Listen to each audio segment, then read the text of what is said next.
আজকে আমাদের বাড়িতে হয়েছিল রুই মাছের মাথা দিয়ে মুগের ডাল। দারুণ হয়েছিল খেতে। আমাদের বাড়িতে তো প্রায় সবাই রুই মাছের মাথা দিয়ে মুগের ডাল খেতে ভালোবাসে। আপনারা কারা কারা ভালোবাসেন কমেন্টে অবশ্যই জানাবেন। মা প্রথমে কড়াইয়ের মধ্যে মুগ ডালটাকে ভালো করে ভেজে নিয়ে প্রেসার কুকারে দিয়ে দিয়েছে সেদ্ধ করার জন্য। এর পাশাপাশি মা কড়াইয়ে সামান্য তেল দিয়ে জিরে আর শুকনো লঙ্কা ফোড়ন দিয়ে মাছের মাথাগুলোকে দিয়ে দিয়েছে ভাজা হওয়ার জন্য।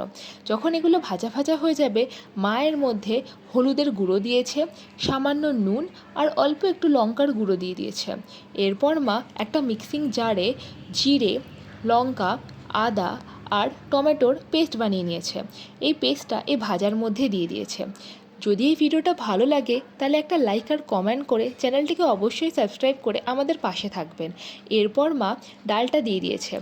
তারপর সামান্য কিছুক্ষণ ফুটিয়েই মাছের মাথা দিয়ে মুগের ডাল রেডি খুব অল্প সময়ে। যদি আপনারা না খেয়ে থাকেন জানাবেন।